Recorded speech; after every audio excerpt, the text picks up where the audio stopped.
welcome to Impact Moment. I am Pastor Donna Cooper with Impact Church located in Aurora, South Dakota. And welcome to our 20-minute or 15-minute or however long it lasts Bible tutorial. And so it's kind of a devotional too. And so today we're in Isaiah chapter 10.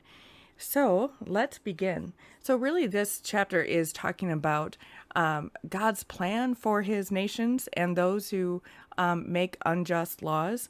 But then he also goes into like a second section that really describes the amazing power that God truly has. So it begins like this.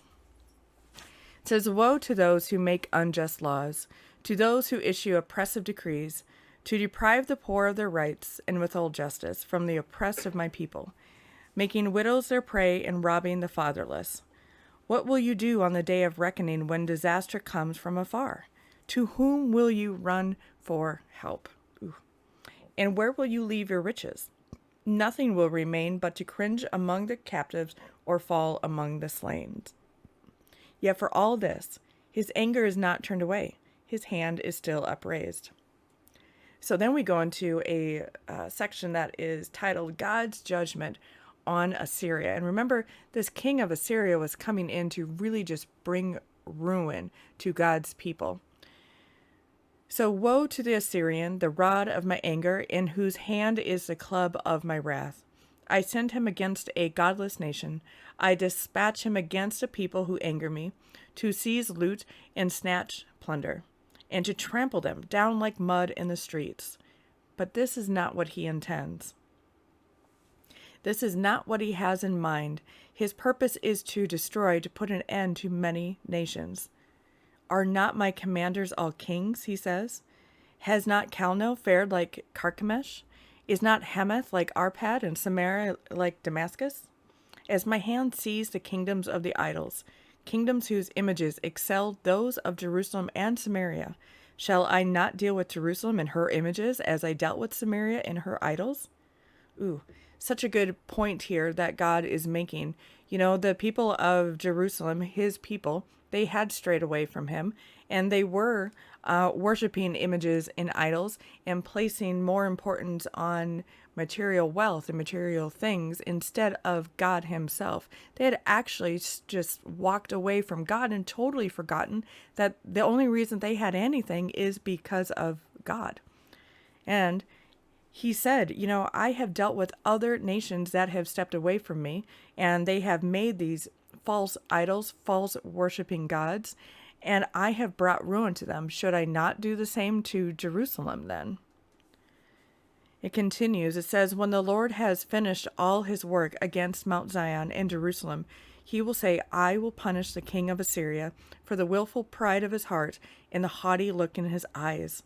For he says, by the strength of my hand I have done this, and by my wisdom, because I have understanding. I removed the boundaries of nations. I plundered their treasures. Like a mighty one, I subdued their kings, as one reaches into a nest. So my hand reached for the wealth of the nations, as people gather abandoned eggs. So I gathered all the countries. Not one flapped a wing, nor opened its mouth to chirp. And isn't that an interesting visual that he gives in verse 14? He said, he's really using this example of an abandoned egg. An abandoned egg is just a totally empty egg. There's nothing in it. But yet people are even finding wealth in that. You know, they're saying this has more value even than God, something that is just totally empty, totally valueless. But yet they're placing a value on it, even more so than what they do on their one true God. Oops. Sorry. Getting a phone call here. Okay. So, does the axe raise itself above the person who swings it, or saw the boast against the one who uses it? As if a rod were to wield the person who lifts it up, or a club brandish the one who is not wood. Therefore the Lord Almighty, will send a wasting disease upon his sturdy warriors. Under his pomp a fire will be kindled like a blazing flame. The light of Israel will become a fire, their Holy One a flame. In a single day it will burn and consume his thorns and his briars. The splendor of his forests and fertile fields it will completely destroy, as when a sick person wastes away. And the remaining trees of his forest will be so few that a child could write them down. Ooh. So it's not looking really promising for the land that the king of Assyria has now chosen to take over, which is Israel. But here we have that mention of that remnant of Israel. So all along in Isaiah, God has promised Isaiah, I will save the few that have still held fast to their faith, held faith to the worship in me, and I will keep a remnant of Israel. So in verse 20, it begins, in that day, the remnant of Israel, the survivors of Jacob, will no longer rely on him who struck them down, but will truly rely on the Lord. So he's saying they are not going to need to rely on any king, especially the king of Assyria or any other king that comes in, but they will truly rely on and understand the power of the Lord. And that is the Holy One of Israel. A remnant will return, a remnant of Jacob will return to the mighty God. Though your people be like the sand by the sea, Israel, only a remnant will return. Destruction has been decreed, overwhelming and righteous.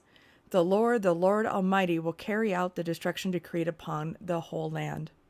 Therefore, this is what the Lord Almighty says. My people who live in Zion, do not be afraid of the Assyrians, who beat you with a rod and lift up a club against you as Egypt did. Very soon, my anger against you will end, and my wrath will be directed to their destruction. So all along, we've seen a lot of gloom and doom, but there's just this underlying tone of hope, and now we're getting a little bit more of that. The majority of this chapter started off with that destruction, that doom and gloom, but now he's saying, my anger, my destruction, it will turn away from you and will instead be directed to the Assyrians.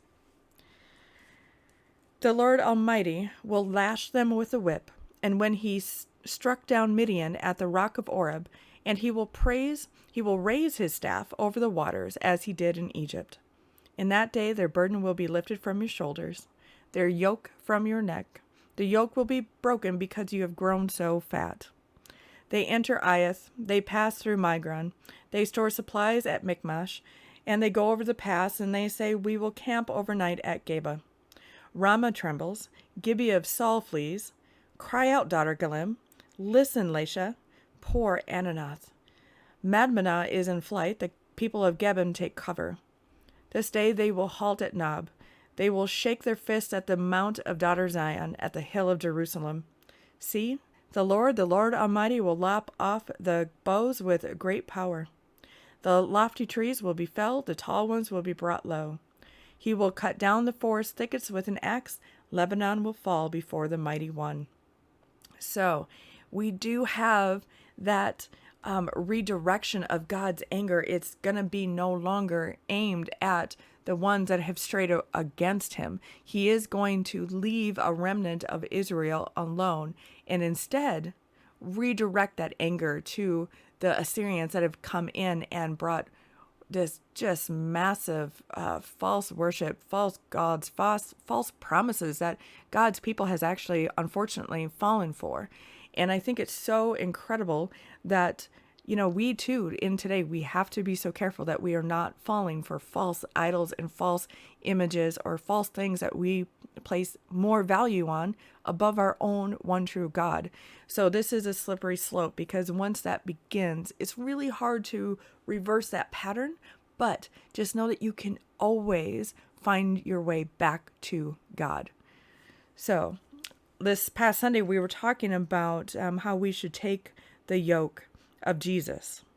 And he mentions, the Lord mentions here, that these people, they are being burdened. These Jerusalem people, these Israelites, they are being burdened, and they themselves are carrying a yoke, this heavy, heavy yoke as well. But he is saying they will be lifted. That yoke will no longer be your burden. And so he's promising that they will have rest. And so that, if you want to catch the sermon that we did last Sunday, I highly suggest that you watch that. It's available right here on Two, and it was from last Sunday. So, and Jesus promises those things. And I think it's so interesting that we have that same imagery from the Old Testament into the New Testament of being released of our burden from carrying a heavy yoke. So, with that, we will leave that for today, and then we will go into chapter 11 of Isaiah next week.